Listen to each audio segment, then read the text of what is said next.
So a couple years ago, we had Manny Sanders in here. Okay. And when Manny Sanders left, I said, okay, he's got a future in media. We had Gerard Mayo on a few years ago while he was prepping a Super Bowl commercial, and we were like, hey, man, this guy, there's a future there. I feel like we could have the same thing based upon our commercial break discussion with Jalen Mills, the Soto's very own, the Green Goblin. I have a problem with that. I'll get to in a second. Philadelphia Eagles Super Bowl champ, and, of course, New England Patriot. Welcome in studio, man. Thank you for joining us. Thank you for having me. What made you want to do this? Kind of reached out to Bobby, man, and well, I actually followed him because I seen you guys. You know how the Twitter feed is, you know. Kind of seeing what you guys were doing, high energy. You know, you guys talking some good stuff on here, and he actually reached out to me, said that he seen I was trying to do some stuff in the community in Dallas. Okay. And wanted to talk some ball as well, and invited me onto the show. So talk about your DeSoto ties, your DFW ties. Yeah. So I'm actually I went to Lancaster High School throughout junior high, and then I transferred to DeSoto my junior year. Just better exposure, better school. Ended up committing to LSU from there, and I think just being from the southern part of Dallas, and being able to relate to those kids, is kind of why I really want to give back. Who was the best player? It doesn't have to be someone that we ended up knowing. Mm-hmm. Who was the best player and team you faced in high school? Man. Best player. I kind of like when we're doing local radio when people bring up names that like you wouldn't know nationally, and they're a local legend. Yeah. But someone that could have gone on and was big time, like someone who killed y'all, gave you the business, or matched up evenly with you, being a pro yourself. Yeah. And Did you play team. Kyler, or are you too older? No, I didn't play Kyler. I think he was. I think we just kind of had a schedule. Missed. Yeah, we missed him. Man, There had to be someone who jumped out that was awesome. Samples, the receiver. We played them the second round in the playoffs. I probably hadn't given up a pass over like 12 yards all season. We played him in the second round of the playoffs. He was the first guy who took me up top for like 35 yards. Who is Samples? Rashad Samples. He played at Skyline. Oh. I think his dad is coaching now at Duncanville. That's Reginald Samples' son. That was he coaches at Duncanville. Rashad's actually a coach. I think he's at SMU now. He's at SMU. I think he's the receiver coach, offensive coordinator, man. Okay. Yeah, Rashad is known as like ace recruiter for colleges. He's known as like top notch. Yeah. You didn't give a pass over 12 yards. When did your recruiting really start to kick off? Once I committed to LSU. So I was a 2-star. I was like under the radar type of guy, and my high school coach who went from Lancaster High School to DeSoto with me, he was actually my DB coach, my mentor now to this day. I kind of told him, man, I want to go to LSU. Wasn't on their radar or nothing. And he was just like, they have this 5-star camp every year in July to where they bring in all their commits. They bring in all the 5 stars from all around the country. And it's literally like doing one-on-ones for an hour and a half. Les Miles was there at that time. Coach Cooper was the DB coach. John Chavis was the defensive coordinator, and they're just watching these guys go after it. And it's 2 sessions. The first session I missed.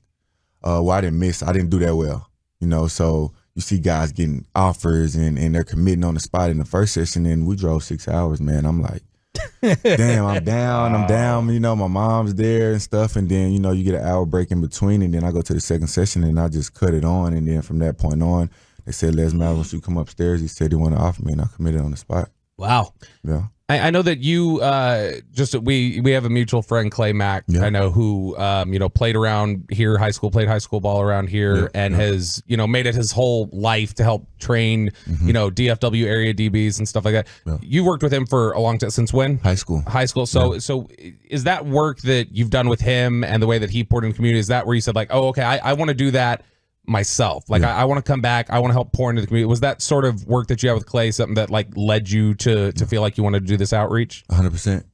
I think the influence that I have on, like I said, the southern part of this community in Dallas, and then knowing how to train. Like you said, I've been with Clay Mack since high school. I've been in the league 8 years, going on 9 years now, and just being able to give these kids free game. We didn't have anybody you know, of any type of NFL statue, come back to the schools and try to train or give game.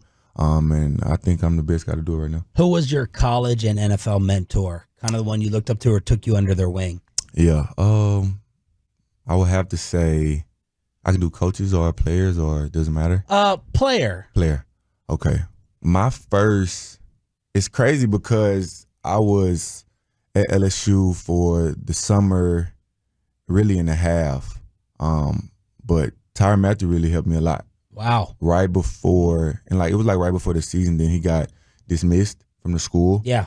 But what a freaking turnaround for him, too. Yeah, right? man. Off boards. Yeah. You know, red X, whatever the hell they call it, red flag. Flag 'em. Flag 'em. Yeah. And then, man. He helped a lot before he got dismissed. Helped a lot with me, for sure. Before? Yeah, before he got dismissed. And then NFL? I would have to go with two guys. Still super, super tight with them to this day. Malcolm Jenkins and Rodney McLeod. Okay. Yeah.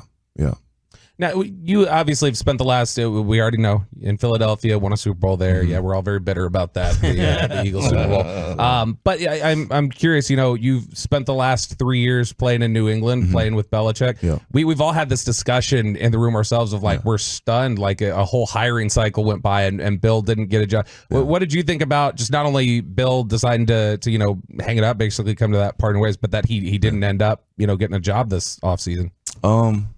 I was stunned. I really was. You're talking about a guy who's, you know, going to go down probably as the greatest coach ever, you know, a defensive-minded coach.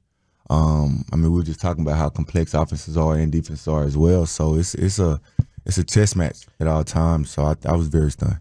Do you think he really calls it Instaface and he does, Snapbook? He really does, bro. He has no idea what's going on in the media. He really does. So he's not faking. He's that boomer. He comes in our meeting and he's like, "Hey guys, we're not going snap face and Insta chat in this locker room." He really does, bro. I'm not joking. Jalen Mills in studio here on the Fan. So I obviously, because he's the GOAT, I wanted him here. Okay. Even though we have the head coach on every Friday, because I wanted someone to come in here and crack heads, and I just want to ask you a bunch of Belichick questions because he is the GOAT. Yeah. So football knowledge-wise, is he really that much smarter and sharper than everyone else teaching the game? Yeah, I think it's more with him. Situational football, we go over it every single day. 2 minute, 4 minute.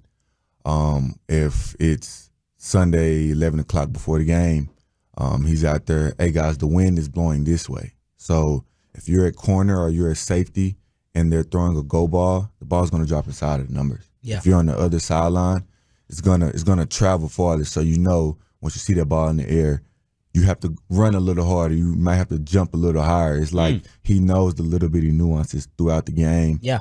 And like I said, situational football, we literally did 2 minute or 4 minute almost every single day. Now the knock, really, there's two knocks on him. Mm-hmm.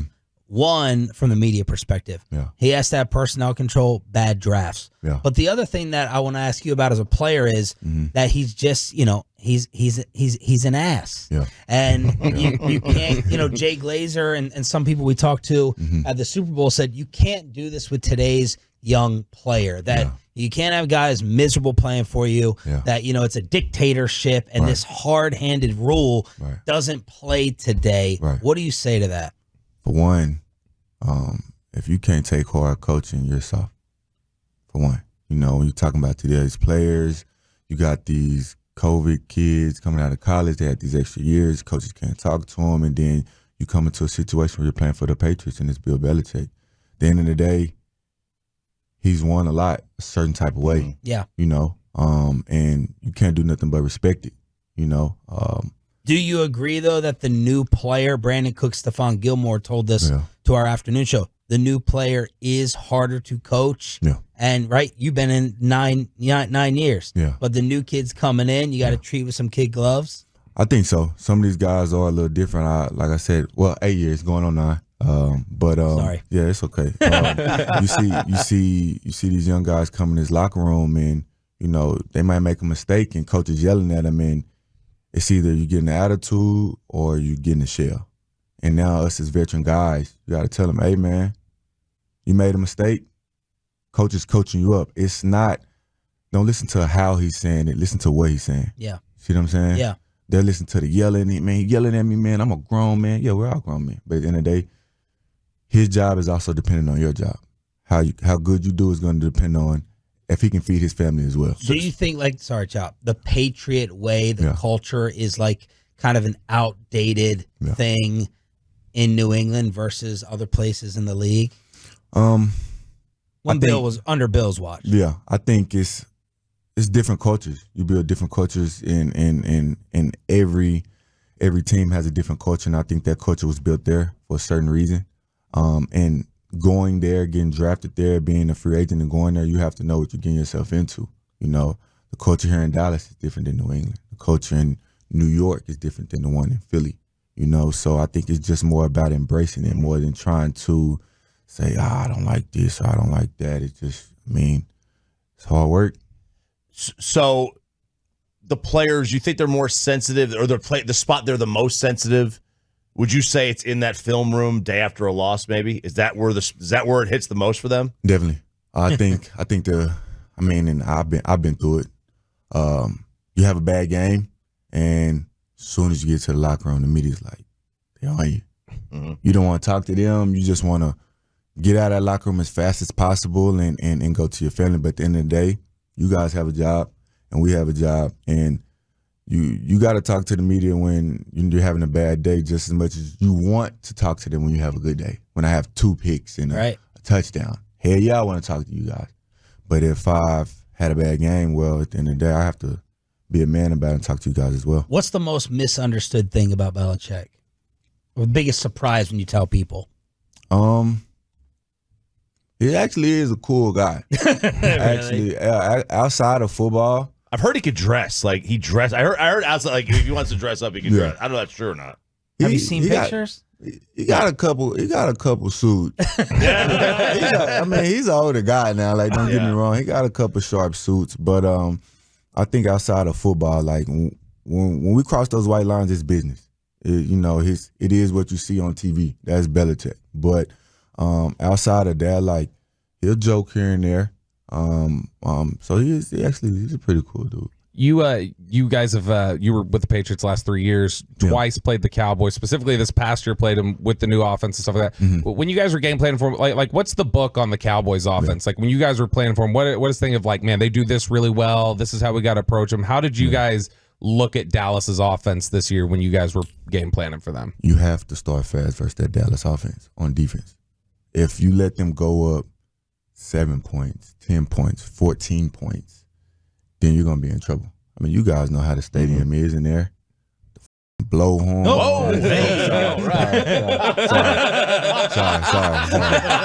I got in game mode. I'm visualizing. That's good. You get the blowhorns and, I mean, the fire shooting out of the stuff. And, I mean, it's going crazy in there, and it's going to be hard to catch back up because that defense, they're making turnovers now. Now, they want to play pass and defense. Michael Parsons, and you had Bland and Diggs, and I mean Gilly was there. They're creating turnovers.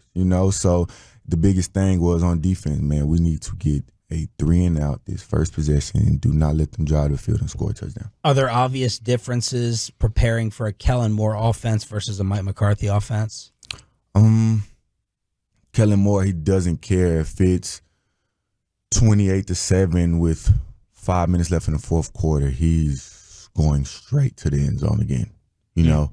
McCarthy was kind of more like 28-7, 4 minutes left, game's over, get a ball to the running back in the game, which is a smart idea. Get your players healthy to the next week. So kind of a game management situation of let's run it up versus let's melt the clock. You got the game won. Yeah. Finish the game off. But nothing crazy different in terms of X's and O's, routes, scheme, motion, all that stuff? Nah, I mean, you see it with the top guy on offense within CeeDee Lamb from last year to this year. Granted, he did have a crazier year this year. Yeah. But, I mean, if you're talking about production, he was still most productive person on that offense as far as when you're throwing the ball, So, I mean, they're still throwing the ball. The green hair still cannot be for the Eagles. No. Okay. No. I was hoping not. So, it's Okay. Can I give you the run? Yeah, I'm gonna give you a rundown how it came about. Yes. Of course. All right. As long as it's not for the Eagles, I want to hear as long as it takes. Yeah. So I was a big, like in college, like big like Dragon Ball Z fan, right? So our bowl game, my last bowl game, we played Texas Tech in Houston.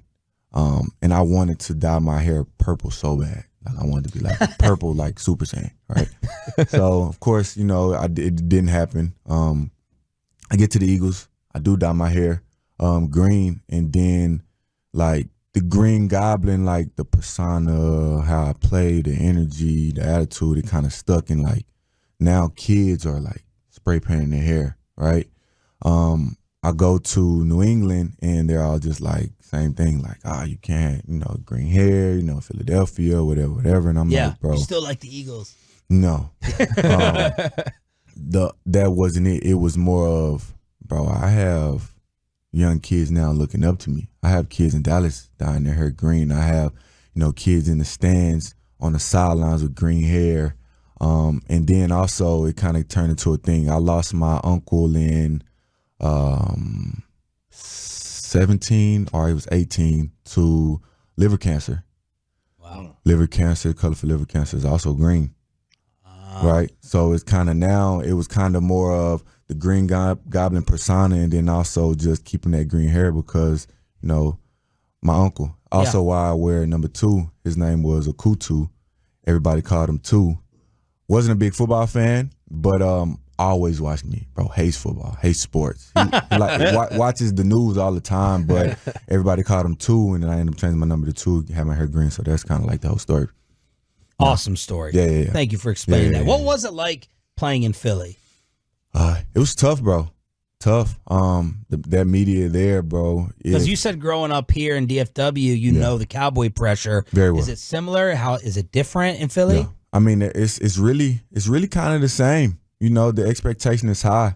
You won a championship, like they won a championship. Dallas, we won a championship here, but it's that pressure of going out and really, if you really just boil it down, Dallas and Philly are kind of the same as far as how the fans, they want guys to go out there every week and play as hard as possible. Yeah. Of course you want to win, but if you're going out there and you're busting your tail and you're giving it your all every Sunday, they're gonna love you. Do you find that their fans, like in the game, are more naturally like? You see a lot of stadiums, they try to get the fans up on the third down, but like their fans are just more naturally into it on every single play. Yeah, I think so. It's a defensive. Along with Boston. Yeah, defensive city. Philly is. Mm-hmm. Brian Dawkins, all those guys. It's so when it is third down, they want that defense. They're on fire. First and second down doesn't matter whether it's 3rd and 1 or 3rd and 15. Like it's time to go. Speaking of defense, you told us in the break that you think we're going to be happy with Mike Zimmer here. Yes. Why? I think he's a guy who not only holds himself accountable, but holds his players accountable as well. His defensive scheme is really, really good. He's able to put guys in a lot of different positions to win. And I like Zimmer. I've played against him before, been on the opposite side of it, but I think he's a really, really smart guy. He's a leader. One of the things that is talked about with Zimmer is they talk about the way that he disguises coverages and some of the stuff he likes to do with like AA gap blitzes and just some different things that. Yeah. Whereas Dan Quinn kind of just showed you static what he was going to do. Right. Just as a defensive player, how do you look at the pros and cons of both those things, disguising things and trying to disguise things pre-snap versus just hey, we're showing you a static look and we're going to just worry about execution. So this is kind of how I think about it.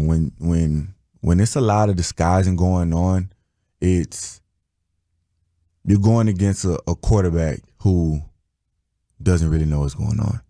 So we can go AA gap and make it look like blitz, drop everybody out. Now he's Mike check one of these guys in the A gap, and now you got a guy like Michael Parsons one-on-one now, right?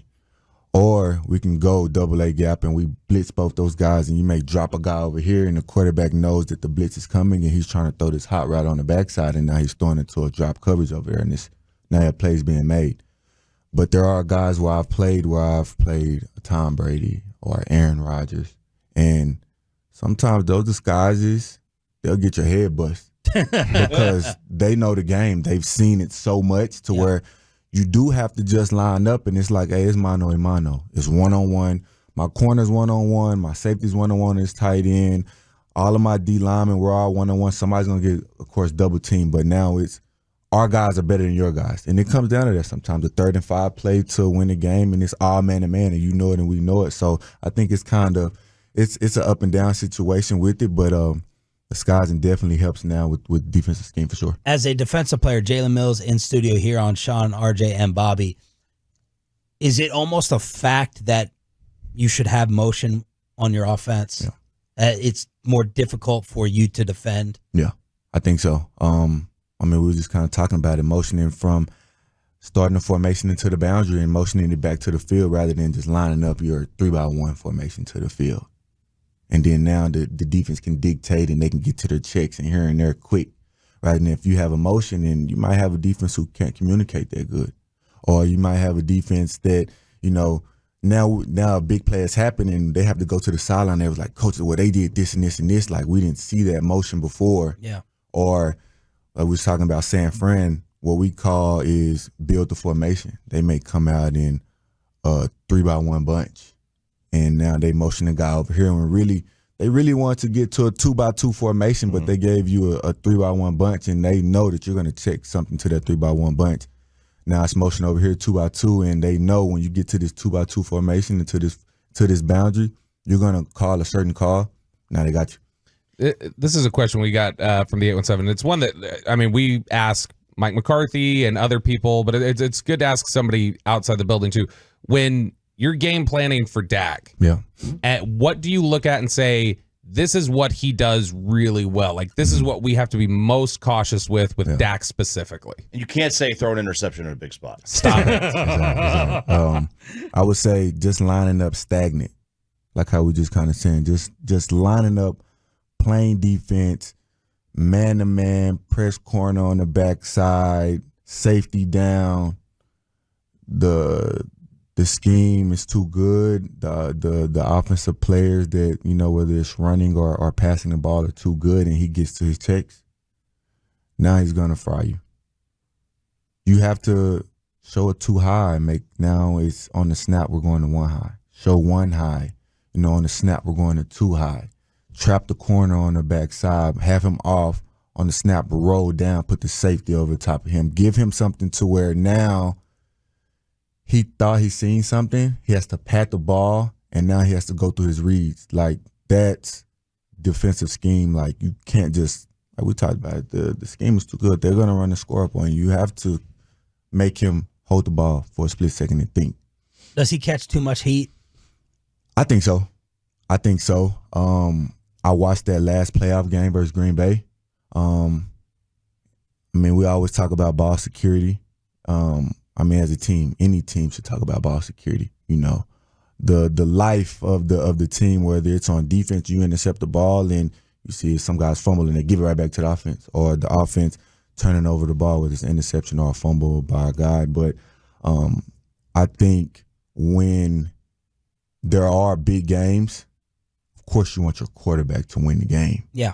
But you also need defense to take the pressure off him as well. I want to ask you about a couple of NFL trends and see if you think they're stupid, they're legit, the way the game is going. The first is that the devaluing of your position and the linebacker. Right. What do you think about that? Yeah. And we're never going to have Emmitt Smith come in here and admit that it's right that the running back position is devalued. But your position and linebacker are kind of that running back discussion on the other side of the ball. What do you think of it? I, for one, and this could be a biased opinion. Probably. Outside of playing quarterback, I think the second hardest position is cornerback. Corner. Yes. Okay. Corner for sure. Corner. Yeah. Right? Yeah. But as far as safety and linebacker, especially deep in the season when it starts getting cold, you know, it's almost like playoff time. Yeah. Teams are running the ball. Your strong safety's in the box. He's technically a linebacker now, fitting those run gap schemes and how teams are going to attack you within the run game, pulling the guard, swapping the tight end back, motioning guy here to where now, you know, it's a bigger formation rather than how it started. I think it's definitely it's needed, and I mean it's wanted all the way around the league. Do you say corner because like if you make a mistake at like Strike up the band, right? Yeah, if you make a mistake at corner, it's 6. If you make a mistake at linebacker, there's some help behind you. Is that why? Safety's behind you. Yeah, you see a lot of times a D lineman can get out of his gap.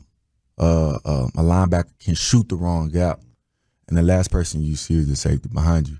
And if he misses that tackle, yeah, the D line and the linebackers might get heat in the locker room or in the film room. But at the end of the day, us, the media, the fans, all they see is that safety missed that tackle and their running back has went for 40, 50-yard touchdown. The next one is the run game. Yeah. These two, call me the old dinosaur, not just because I drive the speed limit, but I wanted McCarthy. I wanted I believe the Cowboys in key critical moments cannot stop the run and cannot run the football. Right.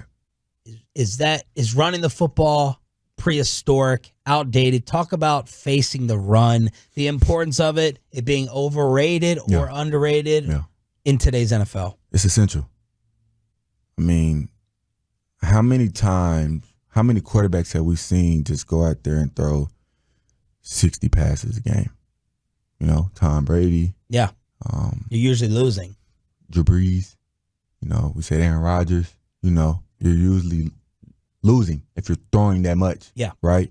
So when you're talking about running the game, I mean, we just seen San Fran in the Super Bowl, right? That's how they got there. Baltimore was almost there running the ball. Right before the Kansas City game, Lamar Jackson had, 100 rushing yards and 2 touchdowns? Yeah. You see what I'm saying? So I think that's how they beat Houston. That's when you're able to physically run the ball and impose your will on a team and they know, hey, this is a run formation. They're running the ball and they're still getting 3, 4, 5 yards a pop. And as a defense, we know they're running the ball and we're sitting there and we're smashing them in the mouth and it's tackle for loss or it's a gain of no or it's a gain of 1 or a gain of 2. Take that run. Take that run stuff out of here. Sorry, I got in football mode again, bro. I get engaged, bro. I'm telling you, I'm serious. Take that run stuff out of here, bro, and pass the ball. So I think it's essential to be able to run the ball and stop the run. Does it make a difference to you? Like, it's a clear difference when you're taking on a physical team that week versus a finesse team. 100%. And you're like, I'm not looking as forward to the physical one. Not me, but there are teams that are like that. Because now when you're able to run the ball and you're able to do it at a high level within the game, now you're able to run play action. Now when we're able to run play action and we're faking this run on first down because we've had 2, 3, 4 first downs on a single run plays before, and now we're able to bring those linebackers in and now the middle of the field is wide open. Now you get those 15, 17-yard pops at a time. And then you get right back to the run game again. It's crazy. You're a free agent. Talk to us about a fit that you would like to see happen for you with your skill set, the things that you're looking for. Yeah. I think me. You want to keep playing? Of course. Of course. I want to actually play. I've seen guys, Malcolm Jenkins, I think he played 12 years. McCourty played 13. I think I want to do 13. Body still feels good. I feel young, but I think for me, being a strong safety, being able to be in the box, something kind of I did my last year in Philly, and then I kind of did a little bit this year as well. But being able to cover down on the tight ends, being able to be in the box, blitz, you know. But I'm able to, because of my corner background, I can play in the slot. Yeah. You don't want to go the Jamal Adams route. I want to be a cover safety that guys are like, hey, if it's the wrong personnel, and it kind of happened this year. If it's the wrong personnel, and we have our safety out there, we can put them on the slot receiver for a down and we'll be good. Yeah.